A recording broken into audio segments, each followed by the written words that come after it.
Good evening, dear student. Today I discuss about the chapter number 8, Introduction to Trigonometry in class 10th. I discuss about the what is the world of trigonometry. The world of trigonometry derived from the Greek word tri, that means three, and gons matlab side, and pattern means measurement. The father of trigonometry in India. तो आर्यभट्ट को क्या कहा जाता है बच्चों? 6th century में India के में त्रिकोणमिति के क्या कहा जाता है? जनक कहा जाता है. ठीक है. The function of trigonometry, the important function of trigonometry: sine theta, cos theta, tan theta, cosec theta, sec theta और कॉट थीटा. इसके लिए बच्चों मैंने एक ट्रिक बनाई है. पंडित बद्री प्रसाद हर हर बोले. साइन थीटा होता है बेटा perpendicular upon hypotenuse, cos theta बराबर होता है बेस अपॉन हाइपोटेनस, और टेन थीटा बराबर होता है परपेंडिकुलर अपॉन बेस. तो साइन थीटा बराबर मैंने लिख भी रखा है perpendicular upon hypotenuse, cos theta बराबर base upon hypotenuse, tan theta equal to perpendicular upon base, cosec theta equal to hypotenuse upon perpendicular, sec theta equal to hypotenuse upon base, और cot theta equal to base upon perpendicular. एक चीज important चीज़ है बच्चों, क्योंकि हम diagram से समझेंगे थोड़ा सा. ट्राइंगल ए बी सी लिया, जिसमें मैंने एंगल बी को क्या माना बच्चों? Right 90 degree. तो इसमें देखो बच्चों कि थीटा के जो सामने वाली साइड, इंपॉर्टेंट चीज़ है बच्चों, थीटा की जो सामने वाली साइड होती है अपने पास परपेंडिकुलर. क्या होती है बेटा? परपेंडिकुलर. और थीटा से जुड़ी हुई साइड, इसको कहेंगे बच्चों बेस, और सबसे लंबी साइड को क्या कहेंगे अपन? हाइपोटेनस. क्या कहेंगे बच्चों? हाइपोटेनस. तो इंपॉर्टेंट चीज़ है थीटा. अगर यहाँ से थीटा अगर यहाँ पे थीटा होगा तो थीटा की ये वाली सामने वाली साइड भी क्या करेगी?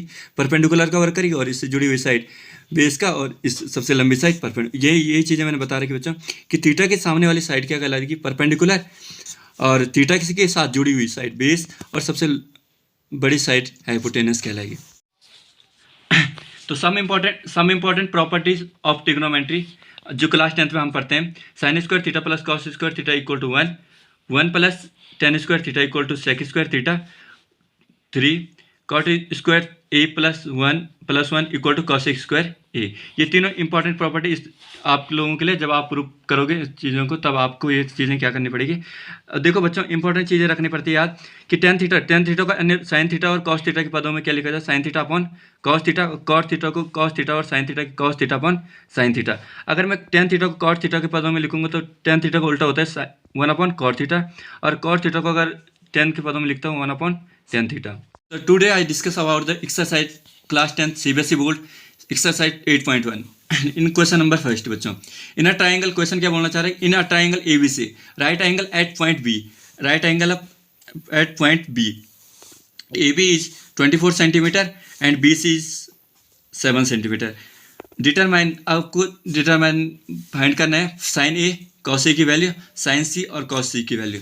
देखो बच्चों, इंपॉर्टेंट चीज़ें क्या होती है कि अब बाय यूजिंग द हाइपोटेनस निकालने के लिए मुझे by using the Pythagoras theorem.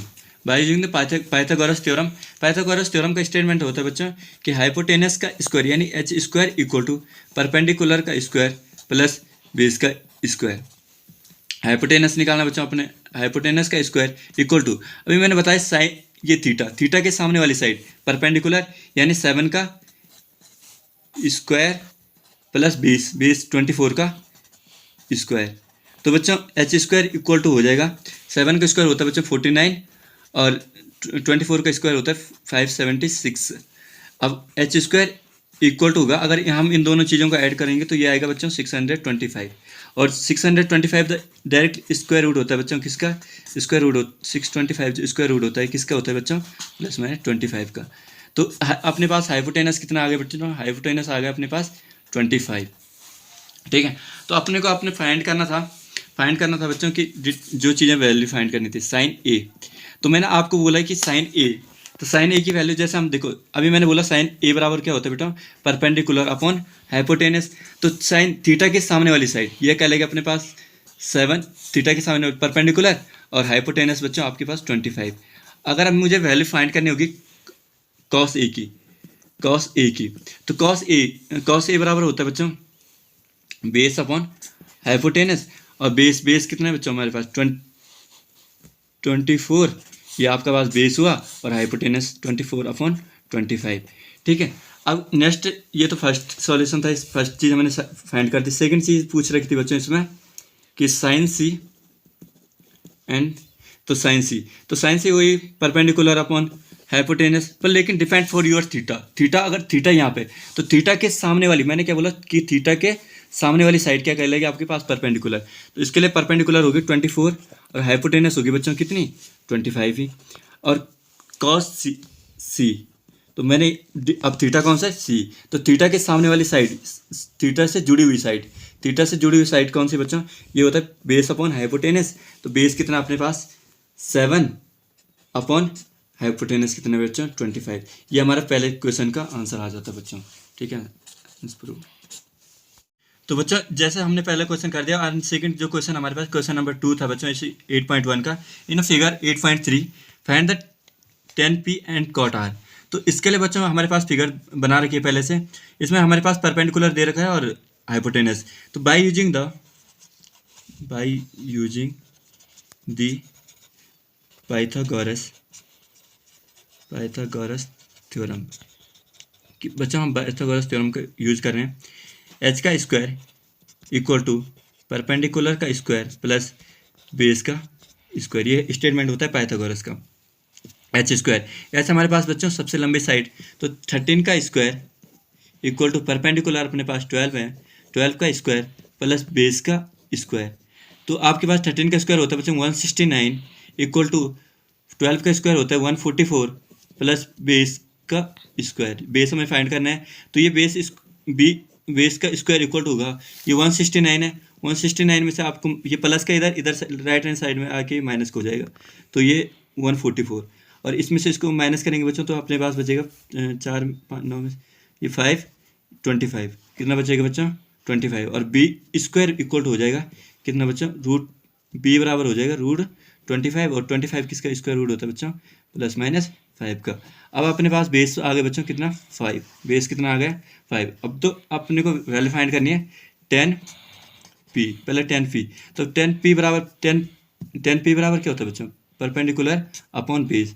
तो परपेंडिकुलर अपने पास इधर 10 पी कहाँ पे, पी एंगल, इसके लिए परपेंडिकुलर कवर करेगा ये, तो ये आएगा बच्चों इसके सामने वाली, थीटा के सामने वाली साइड, ये क्या करेगा परपेंडिकुलर और अपॉन बेस आ रहा इसका 12, इससे थीटा से जुड़ी हुई साइड क्या करेगी बच्चों बेस। अब हमने को फाइंड करना है कॉट आर, तो कॉट आर यानी थीटा भी इस टाइम ये है, तो कॉट आर बराबर होता है बच्चों, कॉट आर होता है 10 का ही उल्टा, तो ये होता है बेस अपॉन परपेंडिकुलर।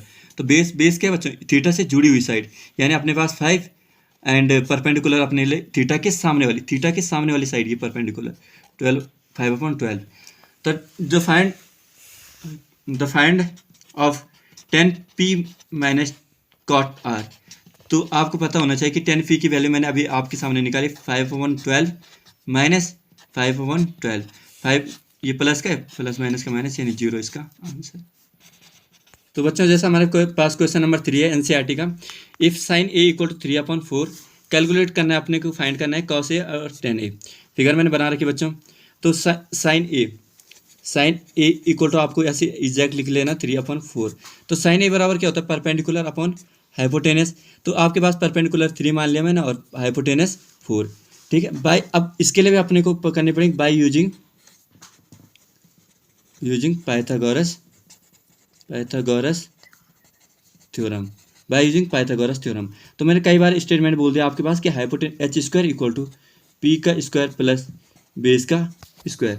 तो एच स्क्वायर अपने पास दे रखा बच्चों इन्होंने 4 का स्क्वायर इक्वल टू पी अपने पास है 3 का square plus B square base का स्क्वायर। तो 4 का स्क्वायर होता है बच्चों 16 और 3 का स्क्वायर आप जानते हैं कि 9 प्लस बी स्क्वायर। अब बी स्क्वायर की वैल्यू अगर मुझे बेस की वैल्यू निकालनी है तो 16 माइनस 9 प्लस का था, इधर आके माइनस का होगा राइट हैंड साइड में, तो बी स्क्वायर बराबर हो जाएगा बच्चों, बी स्क्वायर बराबर हो जाएगा 16 में से 9 गए तो 7 और बी बराबर होगा, स्क्वायर हट जाएगा तो दूसरे नंबर पे रूट लग जाता √7, ठीक है। बी की वैल्यू बेस की वैल्यू कितनी आएगी √7। तो अपने को फाइंड करना था बच्चों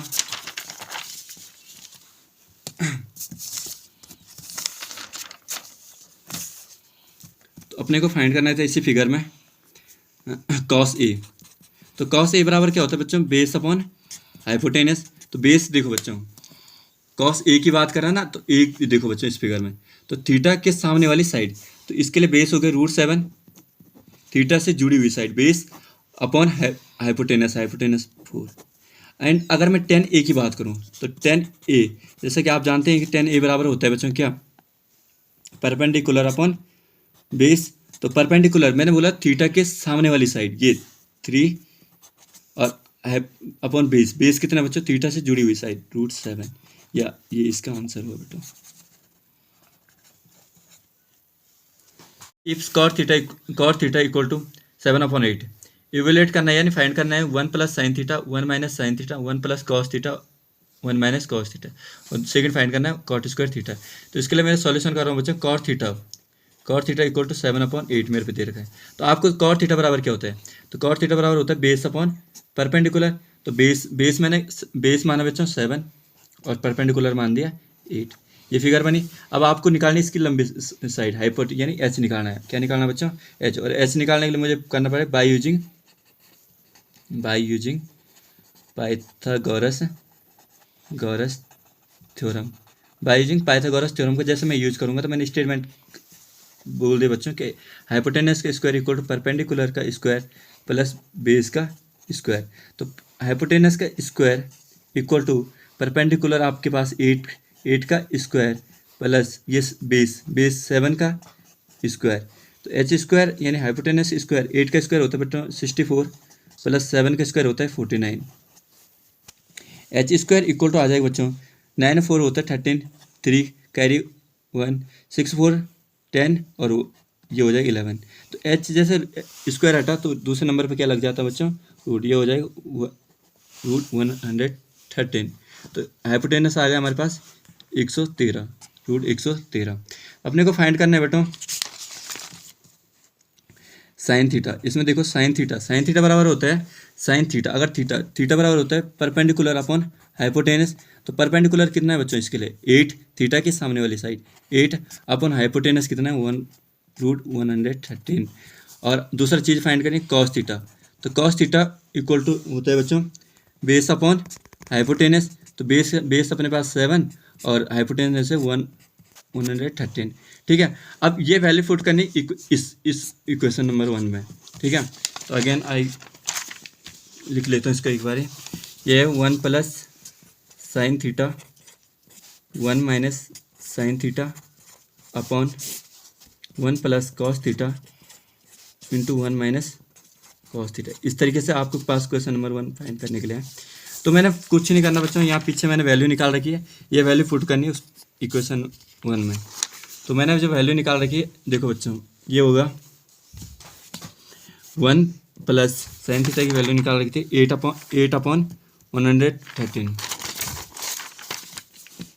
8/113 इंटू 1 - 8/113 अपॉन 1 + cos थीटा की वैल्यू निकाल रखी है आपके सामने यहाँ पे 7/113। तो 7/113 इंटू 1 - 7/√113। थोड़ा इसको सेपरेट करना पड़ेगा बच्चों मेरे को। सेपरेट करने के लिए मैं यहीं पे आगे कर लेता हूँ बच्चों इसको। तो सेपरेट करूँगा बच्चों, इसमें तो आपको एक आइडेंटिटी पता होगी a + b into a - b। तो ये बराबर होता है बच्चों a² - b² के। तो आपको चीज़ दिख रही होगी यहाँ पे कि a + b, इसको मैंने a माना, इसको मैंने b, a - b। तो a + b a - b यानी a² - b। इसको लिख सकता हूँ बच्चों मैं, देखो आप यहाँ पे इसको लिखो 1 का स्क्वायर माइनस 8/√113 का स्क्वायर अपॉन में बच्चों 1, यहाँ पे भी a + b और a - b। तो आपको 1 का स्क्वायर माइनस 7/√113 का स्क्वायर। ठीक है, तो इसको सेपरेट करूँगा बच्चों 1 - 8 का स्क्वायर होता है 64 और √113। रूट से देखो रूट की जो एक्चुअल पावर होती है 1/2 और ये स्क्वायर से कैंसिल हो जाता है। ठीक है, तो स्क्वायर से रूट कैंसिल होगा तो ये बचे 113 अपॉन 1 - 7 का स्क्वायर 49 और √113 का स्क्वायर ओनली 113, क्योंकि स्क्वायर से रूट कैंसिल हो गया। अब देखो बच्चों यहाँ पे अभी सेपरेट करूँगा मैं, एलसीएम लूँगा। यहाँ पे 113 एलसीएम लिया मैंने 113, यहाँ पे 1 × 1 13 और 1 13। अब देखो आपको जैसे करना है, इसको सेपरेट कर लेना थोड़ा, 113 माइनस 64 अपॉन 113 अपॉन फिर 113 माइनस 49 अपॉन 113। देखो इससे ये कैंसिल हो गया, तो अपने पास बच्चों अपने पास 113 में से 64 माइनस करो बच्चों, 13 में से 9 गए, 4 गए तो 9 और यहाँ पे 10 49, ये बचेगा बच्चों ऊपर 49 और नीचे बचेगा बच्चों 64। अब 64 तो आंसर जो एक्चुअल आंसर आएगा बच्चों 1 plus sign theta upon 1 minus sign theta upon 1 plus cos theta 1 minus cos theta का जो एक्चुअल आंसर आएगा बच्चों अपने पास वो आएगा 49 अपॉन 64। ये आपने आंसर आ जाएगा, ये आंसर प्रूफ आंसर आए बच्चों 49 अपॉन 64। तो please subscribe my channel and support me. तो मैं अगर आपको कोई भी डाउट हो तो मेरी इंस्टाग्राम आईडी बच्चों विजय सोनी 1751।